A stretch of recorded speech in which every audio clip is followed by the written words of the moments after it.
we notice today that Jesus is bringing wholeness to people. Now, His presence can bring that, provided we just surrender to Him. See that man with the withered hand?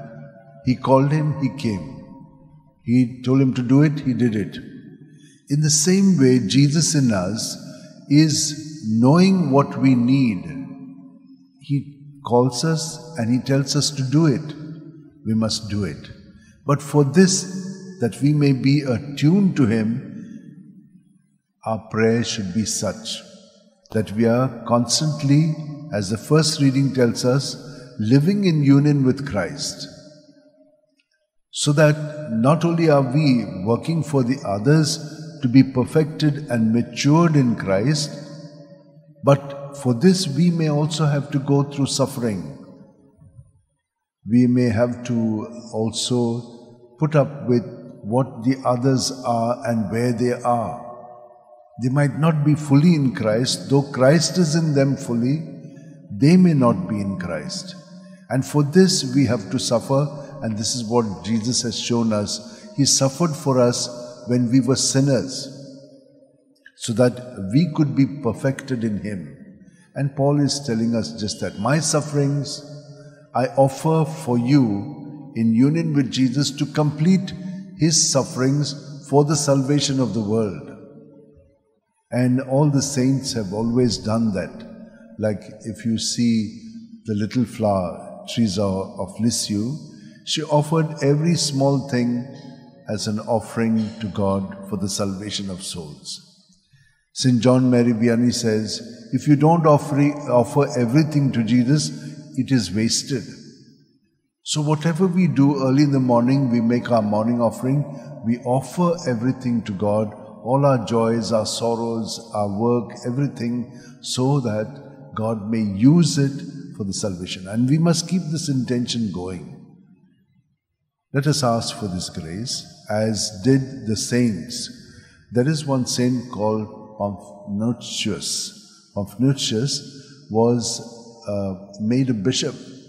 And when he was made a bishop, there was persecution. Maximilius was, putting people to a lot of suffering.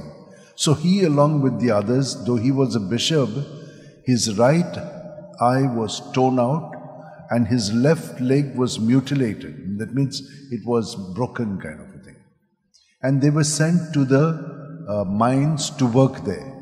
But when peace came, he came back and he did a lot of work. He was very clear in his understanding of the Arian heresy, the denial of Jesus's, divinity.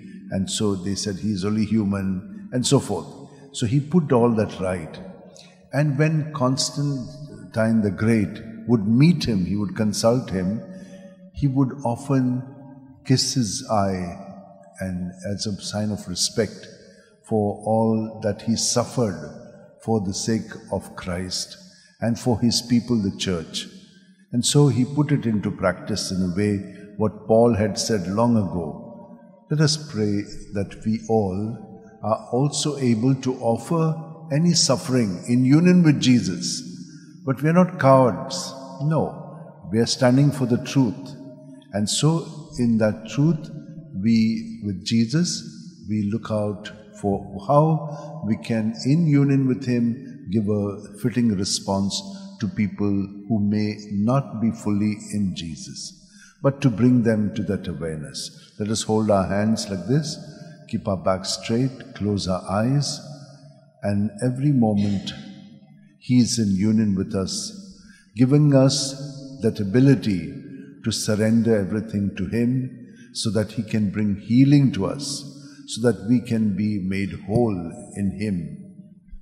Lord, we thank You for this gift that You have given us of Yourself, and that You are always faithful to us. No matter how unfaithful we may be, how unaware of Your presence we may be, You always continue to do Your good in us.